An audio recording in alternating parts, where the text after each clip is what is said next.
2100 ചതുരശ്ര കിലോമീറ്റർ വിസ്തീർണത്തിലും ഏകദേശം 100 കിലോമീറ്റർ നീളത്തിലും കിടക്കുന്ന ഈ വേമ്പനാട് കായലിലേക്ക് നോക്കൂ, പമ്പ, മീനച്ചിൽ, പെരിയാർ, അച്ചൻകോവിൽ തുടങ്ങിയ ഏകദേശം 6ഓളം നദികളാണ് പശ്ചിമഘട്ടത്തിൽ ഉത്ഭവിച്ച് നമ്മുടെ ഈ കായൽ പതിക്കുന്നത്. ഇതുകൊണ്ട് തന്നെ ആയിരിക്കാം ഇടയ്ക്കിടയ്ക്ക് ഈ വലിയ വെള്ളപ്പൊക്കവും നമുക്ക് അഭിമുഖീകരിക്കേണ്ടി വരുന്നത്. പിന്നെയോ നോർത്ത് ഇന്ത്യൻ തടാകങ്ങളെ അപേക്ഷിച്ച് 350 ദിവസവും ഇത്ര ജലസമൃദ്ധമായിട്ട് നമുക്ക് ഇതിനെ കാണാൻ സാധിക്കുന്നതും ഈ നദികൾ ഒഴിച്ചുകൊണ്ട് വരുന്ന ഈ വെള്ളങ്ങൾ തന്നെയാണ്. പിന്നെയോ നമ്മുടെ പ്രിയപ്പെട്ട മത്സ്യഭൂമങ്ങളായ കരിമീന്റെയും കുഞ്ഞിന്റെയും ഞണ്ടിന്റെയും കക്കാർച്ചിയുടെയും ഒക്കെ പ്രധാനപ്പെട്ട ഒരു സ്രോതസ് കൂടിയാണ് നമ്മുടെ ഈ വേമ്പനാട്ട് കായലും ഇതിന്റെ പരിസരവും ഒക്കെ. അങ്ങനെ 3 ജില്ലകളിലായിട്ട് പരന്നു കിടക്കുന്ന ഈ വേമ്പനാട്ട് കായലിൽ 2 ജില്ലകൾ നമ്മുടെ യാത്രയിൽ നമ്മൾ കാണുന്നുണ്ട്. ഒന്ന് ആലപ്പുഴ ജില്ല, ഇടതുവശം കാണുന്ന കരപ്രദേശം ആലപ്പുഴ ജില്ലയാണ്. നമ്മൾ യാത്ര ആരംഭിച്ച ആ ആലപ്പുഴ പട്ടണത്തിന്റെ ഹൃദയഭാഗം മുതൽ ഈ പ്രദേശത്ത് നിന്നൊക്കെ ഏകദേശം പടിഞ്ഞോട്ട് ഒരു 4 കിലോമീറ്റർ സഞ്ചരിച്ചാൽ എവിടെ എത്തും?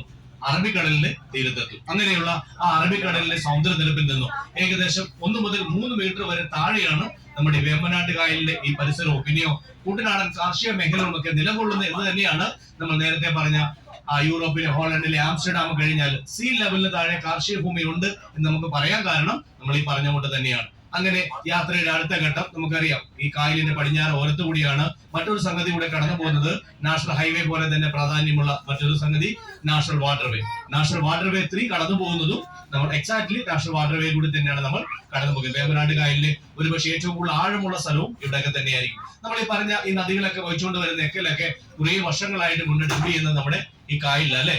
മണൽവാരോ അങ്ങനെയുള്ള കാര്യങ്ങളൊന്നും ഇപ്പൊ നടക്കാത്തത് കൊണ്ട് കാലക്രമേണ ഇതിന്റെ ഡെപ്ത് കുറഞ്ഞു വരികയാണ്. നമ്മുടെ യാത്രയിൽ ഒട്ടുമിക്ക സ്ഥലങ്ങളിൽ നമ്മുടെ ഒരു ആവറേജ് ഡെപ്ത് എന്ന് പറയുന്നത് ഒരു 3 മീറ്ററിൽ കൂടുതൽ, ഇത്രയും വെള്ളപ്പൊക്കം നിൽക്കുന്ന സമയത്ത് പോലും 3-4 മീറ്ററിൽ കൂടുതൽ താഴ്ചയില്ല എന്നുള്ളത് നമ്മുടെ യാത്രയുടെ മറ്റൊരു പ്രത്യേകതയാണ്. എനിവേ, യാത്ര മുന്നോട്ട് പോകുമ്പോൾ നമുക്ക് ഇടതുവശം കാണുന്നത് ആലപ്പുഴ ജില്ലയിലെ കരപ്രദേശമാണെങ്കിൽ വലതുവശം ഒന്ന് നോക്കിയേ, കുറച്ച് തെങ്ങും തോപ്പുകളൊക്കെ നിൽക്കുന്ന കാണാം അല്ലെ.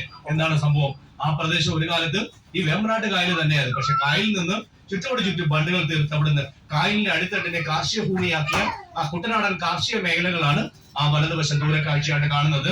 ഏകദേശം ഒരു 3 മണി സമയത്തോടു കൂടി നമ്മൾ അവിടെ എവിടേക്കാണ് പാതിരാമണിൽ കുമരകം സന്ദർശിച്ചിട്ട് അവിടെ ചെല്ലുമ്പോൾ ഒരു പക്ഷേ നിങ്ങൾ പോയിട്ടുണ്ടായിരിക്കാം, അല്ലെങ്കിൽ പോകുന്ന ഹൗസ് ബോട്ടുകളുടെ യാത്ര എന്ന് പറഞ്ഞാൽ ഈ പാതിരാമണിലും ഉണ്ടാവില്ല, കുമരവും ഉണ്ടാവില്ല. ഇതേപോലെ വേമ്പനാട്ട് കായൽ എൻ്റർ ചെയ്ത് നേരെ കാണുന്ന ആ കുട്ടനാടൻ പ്രദേശത്തേക്കുള്ള ഒരു 5 hour ജേർണി ആണെങ്കിൽ മാക്സിമം 10-15 കിലോമീറ്റർ. എനിവേ, അതവിടെ നിൽക്കട്ടെ, നമ്മൾ യാത്ര മുന്നോട്ട് പോകുന്നു. അൺഫോർച്ചുനേറ്റ്ലി മഴ ചെറുതായിട്ട് പെയ്യുന്നുണ്ട്, മഴയെ ആസ്വദിക്കാം.